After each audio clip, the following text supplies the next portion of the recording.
Hola, soy la doctora Marina Gainza Lain, médica investigadora especializada en neuropediatría, medicina del estilo de vida y alimentación basada en plantas en niños y adultos. En este podcast, Sembrando Salud, vamos a conversar y aprender sobre cómo los hábitos de vida impactan nuestra salud. Nuestros hábitos como la alimentación, deporte, sueño nos dan calidad de vida y se relacionan con nuestra microbiota intestinal y también con nuestro cerebro. Mi misión es ayudar a niños, adultos y familias a vivir de forma saludable y consciente.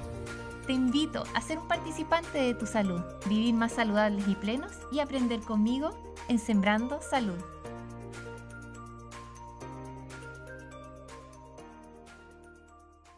Hola, ¿cómo están? Bienvenidos al episodio 2 de Sembrando Salud.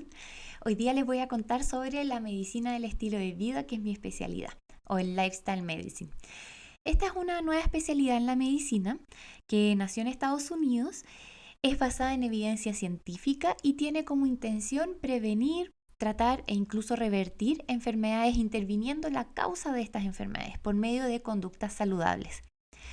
Es súper importante recalcar que es una especialidad basada en evidencia científica, que no es una medicina alternativa, sino que cada una de sus recomendaciones es basada en evidencia, solo que prioriza los cambios de hábitos que van a prevenir estas enfermedades o tratarlas desde la raíz, más que solamente tratar los síntomas.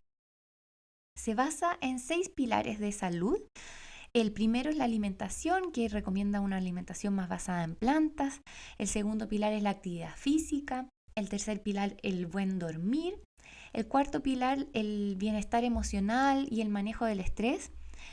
También las relaciones interpersonales significativas con un sentido de pertenencia en nuestro entorno. Y por último, evitar el consumo y abuso de sustancias peligrosas. Bueno, y esto me invita a contarles un poco sobre las zonas azules. Distintos investigadores empezaron a buscar cuáles eran los lugares en el mundo donde los habitantes eran más longevos y encontraron las zonas azules, que están en distintos lugares en el mundo, por ejemplo en la isla de Okinawa en Japón, en la península de Nicoya en Costa Rica, la isla de Icaria en Grecia, Loma Linda en California y Barbaria en Italia. ¿Y qué tenían estas áreas en común? En general, todas tenían que su población, que eran lugares chiquititos, tenían un estilo de vida saludable. Lo más importante eh, de estos estilos y que las cosas que tenían como más en común eran que tenían una alimentación basada en alimentos saludables, que tenían harta actividad física diaria, especialmente como mucha actividad física incorporada a sus rutinas, más que, por ejemplo, ir a entrenar, etcétera, sino que se movían mucho en su día a día. Tenían una rutina donde el estrés era reducido, incluso algunos con siesta y como descansos y cosas así. Practicaban alguna espiritualidad, tenían como mucho sentido de pertenencia y de comunidad y en general estaban muy en contacto con la naturaleza. Y esto es importante porque los estudios nos han mostrado que la genética solo regula un 20 o un 30% de la longevidad.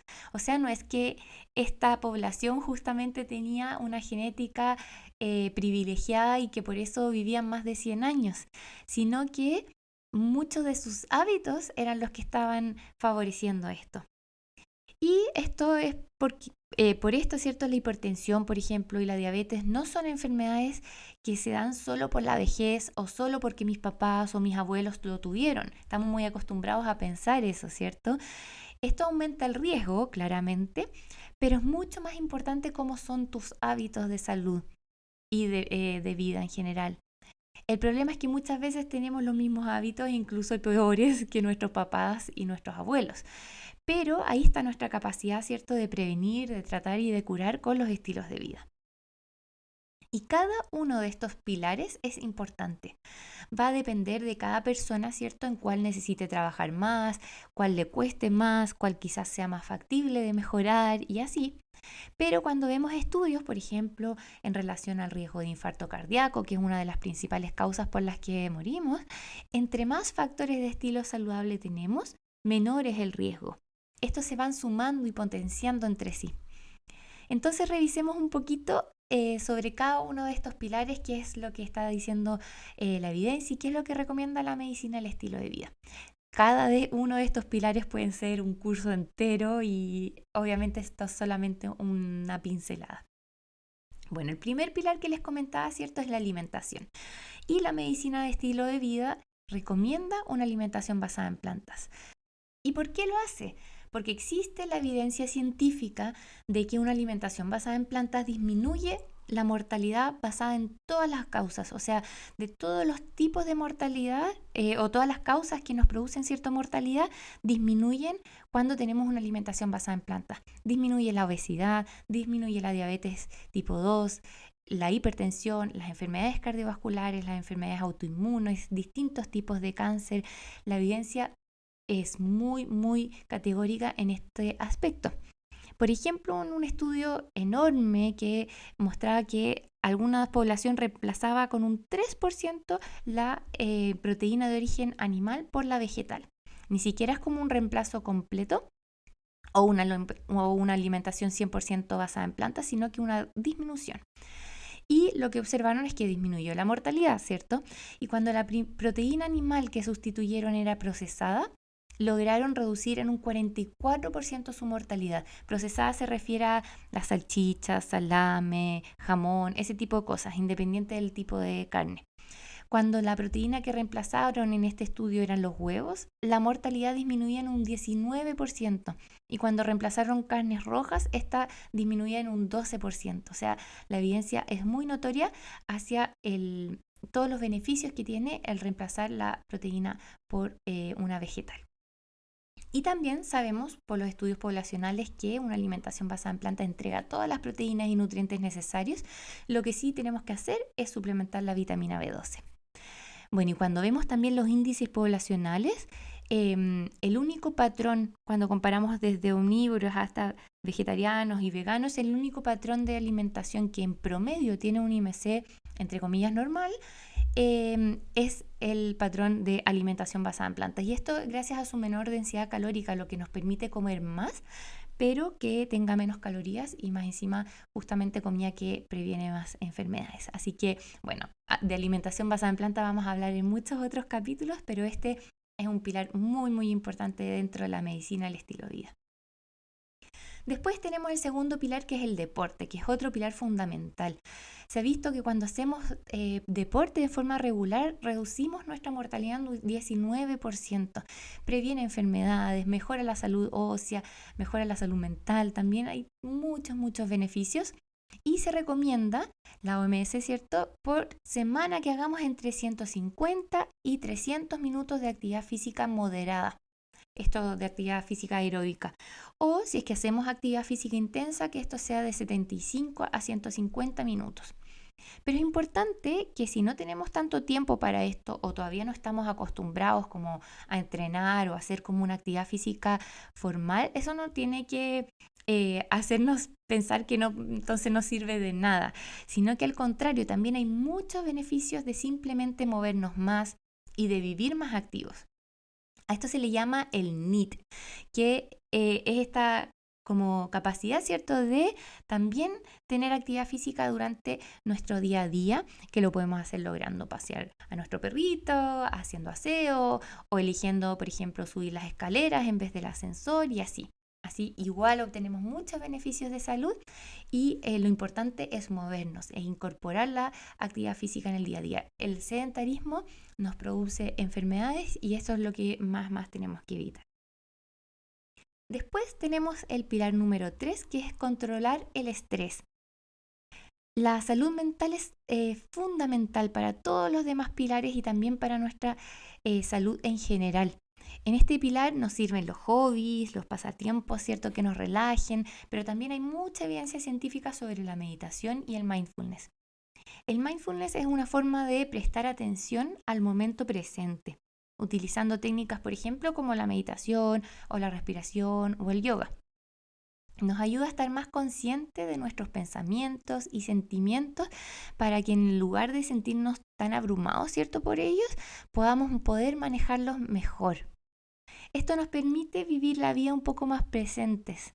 No es lo mismo, por ejemplo, estar caminando por la calle al trabajo en modo automático, ¿cierto? Que uno es muy fácil que nos pase esto y estamos pensando en todas las reuniones que nos quedan y las cosas pendientes por hacer y así estamos estresados por el futuro, que versus ir hacia el trabajo, por ejemplo, apreciando la naturaleza, que aunque vivamos en una ciudad enorme o estemos en Santiago, por ejemplo, en la calle siempre va a haber algo novedoso que observar, que ver o vivir en general de forma más presente, con menos exceso de futuro, especialmente cuando este exceso de futuro no nos trae ningún beneficio, ¿cierto? El preocuparnos en exceso pocas veces va a lograr solucionar ese problema que todavía ni siquiera sabemos si va o no a ocurrir. Entonces, vivir más presente nos permite disfrutar mucho más y apreciar más las cosas del día a día. Bueno, y después tenemos también las relaciones interpersonales. Estas también son fundamentales para la salud mental, pero también para la salud física. Hay un estudio en Harvard muy famoso y muy bonito que es uno de los estudios más largos y que siguió a muchas personas diferentes por muchas décadas y vieron que uno de los pilares fundamentales que determinaron su salud y principalmente su felicidad era el estar conectados con otros, tener relaciones saludables, tener relaciones significativas y sanas con otras personas. La soledad es tan poderosa como fumar. Bueno, y después tenemos también los hábitos de sueño. El sueño no es solamente descansar y no es una pérdida de tiempo como muchas veces lo pensamos o lo vemos. El descanso es fundamental, pero también en el sueño es un momento donde el cuerpo repara las células, donde el cuerpo y nuestro cerebro aprende, donde ocurren muchos ciclos hormonales, etc. Hay muchas funciones que son muy necesarias durante el sueño y lo necesitamos para tener una buena salud. Tener un buen sueño nos ayuda con nuestra salud física y mental. También está, por ejemplo, el estudio de la crononutrición, que es muy interesante, donde vemos cómo el sueño también se relaciona muy cercanamente con la alimentación y es fundamental que tengamos buenos hábitos de sueño, por ejemplo, mantener una hora más o menos regular de sueño durante la semana y el fin de semana, tratar de evitar estos cambios tan abruptos, evitar el consumo tardío de café o de comer muy tarde o de acostarnos mirando pantallas y así. Hay muchas recomendaciones que podemos hacer para mejorar el sueño cuando este no está tan saludable. Y por último también tenemos los tóxicos. ¿Cierto? De esto hay evidencia de sobra y sabemos mucho que fumar y el alcohol tienen efectos negativos, ¿cierto?, en nuestra salud, pero también hay otros tóxicos que pueden ser, por ejemplo, el exceso de pantallas o adicciones, etc. Bueno, ¿y cómo vamos a ir evaluando estos pilares, ¿cierto?, en la práctica clínica? Claramente lo hacemos en una consulta que es mucho más extensa de lo habitual. Yo veo a mis pacientes al ingreso en aproximadamente una hora y esto me permite poder evaluar todos estos factores. Pero ya si incluso tenemos una consulta más cortita, el evaluar uno de estos factores es un avance importante, ¿cierto? Versus no preguntar por ninguno de los estilos de vida. ¿Y cómo lo hacemos? Esto lo hacemos evaluando también cómo está el paciente en base al modelo teorético del cambio. Hay distintas etapas de cómo la persona se enfrenta a un cambio de estilo de vida. Estas están estudiadas y tienen características en cada una de estas etapas y podemos estar más listos para tomar acción y estamos esperando el impulso o que alguien nos diga ya cómo lo hacemos. O por el contrario, podemos quizás ni siquiera estar conscientes del problema. Indicar un cambio en esa fase no va a tener mucho éxito. Ahí tenemos que tratar de acercar, ¿cierto?, a este participante a desear tomar esta acción.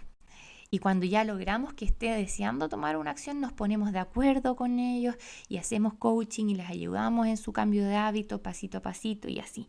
Pero va a depender mucho de cómo se encuentra la persona respecto como al cambio de hábitos, si es que lo ha internalizado esto como un problema o no, si es que tiene ganas, está motivado o todavía es algo que le suena como chuta, ¿por qué yo me voy a preocupar de esto si estoy tomando un medicamento? Es muy diferente la recomendación que uno le daría a cada paciente o participante según la fase en que se encuentran del cambio. Y esto tiene ahí que ver harto con la psicología también.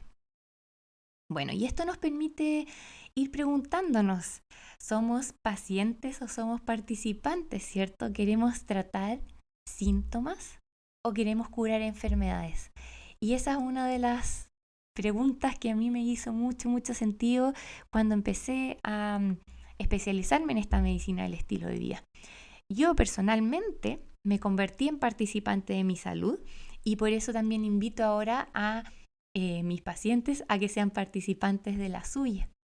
Y en la consulta les pregunto de cada uno de estos pilares, ¿cierto? Independiente del motivo de su consulta, porque siempre va a haber algo entre los distintos pilares de la medicina del estilo de vida que nos puede ayudar con cualquier tipo de enfermedad. Pero también es importante, ¿cierto?, que en este proceso tenemos que evaluar cómo se encuentra la persona, en qué parte del camino está, cuántos cambios quiere hacer, o si ya los empezó, por ejemplo, cómo lo podemos ir ayudando y apoyando a progresar, pero no podemos indicar un cambio de estilo de vida a alguien que todavía no ve el problema, o indicar cambio de estilo de vida abrupto, ¿cierto? A alguien que recién está tanteando. Hay que ir adaptándose a cada persona en este sentido. Y bueno, eso es en resumen la medicina del estilo de vida. Yo en lo personal la encuentro hermosa, me encanta, me hace mucho sentido. Si te gustó este capítulo, apreciaría mucho que le dejaras un review. Compártelo también con alguien que le pueda servir y así me ayudas a que este contenido gratuito llegue a más personas. Espero que te haya gustado. Te mando un abrazo y nos escuchamos el próximo miércoles en Sembrando Salud.